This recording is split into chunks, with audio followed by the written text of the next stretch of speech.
ಪ್ರೀತಿಯ ಪ್ರಥಮ ಹಾಗೂ ದ್ವಿತೀಯ PUC ವಿದ್ಯಾರ್ಥಿಗಳೇ, ಎಲ್ಲರಿಗೂ ಕೂಡ ಮತ್ತೊಮ್ಮೆ ನಮ್ಮ ಯೂಟ್ಯೂಬ್ ಚಾನಲ್ಗೆ ಸ್ವಾಗತ. 2026-27ನೇ ಸಾಲಿನ ಪ್ರಥಮ ಮತ್ತು ದ್ವಿತೀಯ PUC ತರಗತಿಗಳ ಪ್ರಥಮ ಕಿರು ಪರೀಕ್ಷೆಯ ವೇಳಾಪಟ್ಟಿ. ಫಸ್ಟ್ ಯೂನಿಟ್ ಟೆಸ್ಟ್ ಅಂತ ಕರಿತೀವಿ, ಇದನ್ನು ಯೂನಿಟ್ ಟೆಸ್ಟ್ 1 ಅಂತ ಕರಿತೀವಿ. ಟೈಮ್ ಟೇಬಲ್ ರಿಲೀಸ್ ಆಗಿದೆ 2026-27 ಅಕಾಡೆಮಿಕ್ ಇಯರಿಗಾಗಿ. ದಯವಿಟ್ಟು ಫಸ್ಟ್ ಇಯರ್ ಹಾಗೂ ಸೆಕೆಂಡ್ ಇಯರ್ ವಿದ್ಯಾರ್ಥಿಗಳು ಕಷ್ಟಪಟ್ಟು ಓದಿ ಒಳ್ಳೆ ಅಂಕಗಳನ್ನು ತರಬೇಕು. ನೋಡಿ, ದಿನಾಂಕ 3/8/2026 ಅಂದರೆ ನೆಕ್ಸ್ಟ್ ಮಂತ್ 3ನೇ ತಾರೀಕಿನಿಂದ ನಿಮಗೆಲ್ಲರಿಗೂ ಕೂಡ ಆಗಸ್ಟ್ ತಿಂಗಳಲ್ಲಿ ನಿಮ್ಮ ಕಾಲೇಜುಗಳಲ್ಲಿ ನಿಮ್ಮ ಡಿಸ್ಟಿಕ್ ಲೆವೆಲ್ಲು ಈ ಒಂದು ಏನಂತೀರ ಯೂನಿಟ್ ಟೆಸ್ಟ್ಗಳು ನಡೆಯುತ್ತೆ. ಇದರಲ್ಲಿ ಮೊದಲನೇದಾಗಿ 3ನೇ ತಾರೀಕೆ 99% ಎಲ್ಲ ಕಡೆ ನಡೆಯುತ್ತೆ ಸರ್. ಸೋಮವಾರದ ದಿನ ಆಗಿರುತ್ತೆ. ಬೆಳಗ್ಗೆ 1, ಮಧ್ಯಾಹ್ನ 1 ಈ ರೀತಿಯಾಗಿ ನಡೆಯುತ್ತೆ. ಕೆಲವೊಂದು ಕಾಲೇಜುಗಳಲ್ಲಿ ಬೆಳಗ್ಗೆ 2 ಸೆಷನನ್ನು ಮಾಡಿಬಿಟ್ಟು ಬೆಳಗ್ಗೆನೇ ಮುಗಿಸಿ ಕೈ ಎತ್ತಿಬಿಡ್ತಾರೆ, ಆಯಿತಾ. ಆದರೆ ರೆಡಿ ಆಗಬೇಕು, ಆಯಿತಾ. Preparation is very important. Time ಟೇಬಲ್ಗಿಂತ ಆ ಪ್ರಿಪ್ರೇಷನ್ ಇದಲ್ವ ಅದು ಇಂಪಾರ್ಟೆಂಟು. ಈ ಟೈಮ್ ಟೇಬಲ್ಗಿಂತ ನೀವು ಮಾಡಿಕೊಂಡಂಥ ಟೈಮ್ ಟೇಬಲು ಬಹಳ ಇಂಪಾರ್ಟೆಂಟು. ಈಗ ಉಳಿದಿರುವಂಥದ್ದು ಕೇವಲ 8ರಿಂದ 9 ದಿನಗಳು. ಯಾವ ರೀತಿಯಾಗಿ ನಿಮ್ಮ ಓದಿಗಾಗಿ ಟೈಮ್ ಟೇಬಲನ್ನು ಸೆಟ್ ಮಾಡ್ಕೊತಿಲ್ವೋ ದಟ್ ಈಸ್ ವೆರಿ ಇಂಪಾರ್ಟೆಂಟ್.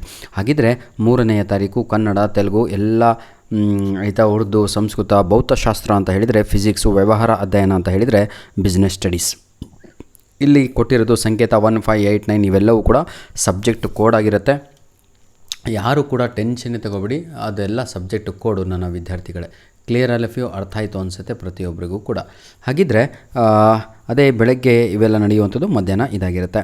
4ನೇ ತಾರೀಕು 8ನೇ ತಿಂಗಳು ಅಂದರೆ ಆಗಸ್ಟ್ 4, ಆಯಿತಾ. ಇಂಗ್ಲೀಷ್ ಇದೆ, ಯಾವುದು ಇಂಗ್ಲೀಷ್ ಇದೆ, ನಂತರದಲ್ಲಿ ಇತಿಹಾಸ ಇದೆ, ಸಂಖ್ಯಾಶಾಸ್ತ್ರ ಇದೆ, ಜೀವಶಾಸ್ತ್ರ ಇದೆ, ಗಣಕ ವಿಜ್ಞಾನ ಕೂಡ ಇರುವಂಥದ್ದು. ಇಂಗ್ಲೀಷ್ ಏನು ಸರ್, ಇಂಗ್ಲೀಷ್ ಜೊತೆ ಕಂಪ್ಯೂಟರ್ ಇದೈತಾ? ಹಾಗಲ್ಲ ಕಣ್ರಪ್ಪ. ಇಂಗ್ಲೀಷು ಬೆಳಗ್ಗೆ ನಡೆಯುತ್ತೆ. ಬೆಳಗ್ಗೆ 10ರಿಂದ 11:30, 12 ಗಂಟೆಯಿಂದ ಅಂದರೆ ಸ್ವಲ್ಪ ಅರ್ಧ ಗಂಟೆ ಸಮಯ ಕೊಟ್ಟು 12 ಗಂಟೆಯಿಂದ 1:30 ನಿಮಗೆಲ್ಲರಿಗೂ ಕೂಡ ಇತಿಹಾಸ ಅಂದರೆ ಹಿಸ್ಟ್ರಿ, ಸಂಖ್ಯಾಶಾಸ್ತ್ರ ಅಂದರೆ ಸ್ಟ್ಯಾಟಿಸ್ಟಿಕ್ಸು, ಜೀವಶಾಸ್ತ್ರ ಅಂದರೆ ನಿಮ್ಮ ಬಯೋ ಹಾಗೂ ಗಣಕ ವಿಜ್ಞಾನ ಅಂದರೆ ಕಂಪ್ಯೂಟರ್ ಸೈನ್ಸು, ಲೆಕ್ಕ, ಆಯಿತಾ.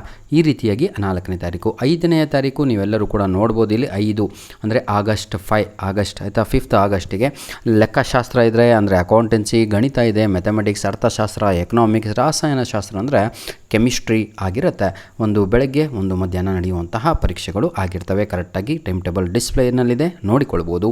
6ನೇ ತಾರೀಕು ಸಮಾಜಶಾಸ್ತ್ರ ಇದೆ, ಹೌದಲ್ವ, ಅಂದರೆ ಸೋಷಿಯಾಲಜಿ ಅಂತ. ಎಲೆಕ್ಟ್ರಾನಿಕ್ಸ್ ಅಂತ ಹೇಳಿದರೆ ಎಲೆಕ್ಟ್ರಾನಿಕ್ಸೇ. ಭೂಗೋಳಶಾಸ್ತ್ರ ಅಂದರೆ ಜಿಯೋಗ್ರಫಿ ಅಂತ. ಇವೆಲ್ಲವೂ ಬೆಳಿಗ್ಗೆ ನಡೀತವೆ. ರಾಜ್ಯಶಾಸ್ತ್ರ ಅಂತ ಇದೆ, ಪೊಲಿಟಿಕಲ್ ಸೈನ್ಸು ಮಧ್ಯಾಹ್ನ ನಡೆಯುವಂಥ ಪರೀಕ್ಷೆ. ಕೊನೆಯ ಪರೀಕ್ಷೆ 7/8/2026. ಒಂದು ದಿನ ಹೆಚ್ಚು ಕಮ್ಮಿ ಅಷ್ಟೇ ಕಂಡ್ರು ನಿಮ್ಮ ಕಾಲೇಜಲ್ಲಿ ಕಂಪಲ್ಸರಿಯಾಗಿ ನಡೆಯುವಂಥದ್ದು. Immunity test are very very very very important.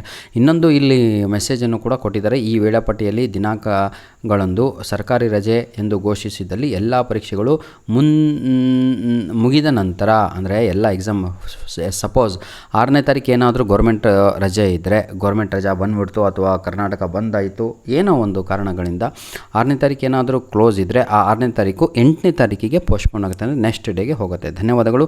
All the best my children, God bless you all. ಈ ಒಂದು ಟೈಮ್ ಟೇಬಲ್ ಬಂದು ನಿಮ್ಗೆ ಗೊತ್ತಿರುವ ಹಾಗೆ ನಮ್ಮ ಚಿಕ್ಕಬಳ್ಳಾಪುರ ಜಿಲ್ಲೆಯ ಟೈಮ್ ಟೇಬಲ್ ಆಗಿರುತ್ತೆ. ದಯವಿಟ್ಟು ನಿಮ್ಮ ಡಿಸ್ಟಿಕ್ಕಿನ ಟೈಮ್ ಟೇಬಲ್ ಯಾರಿಗಾದರೂ ಅವೈಲೇಬಲ್ ಇದ್ದರೆ ಅದು ಕೂಡ ನಮ್ಮ ಮೇಲ್ ಐಡಿಗೆ ಕಳಿಸ್ಕೊಡಿ. ನಮ್ಮ ಮೇಲ್ ಐಡಿ ALLININONPDF99@gmail.com. ನೋಡಿ, all-in-one PDF99@gmail.com. 1 ಅನ್ನುವಂಥದ್ದು ONE1 ಅಂತ ಬರೀಬೇಕು. 99@gmail.com. 99 ಅಂತ 99 ಅಂದರೆ. ಧನ್ಯವಾದಗಳು. All the best my children, God bless you all.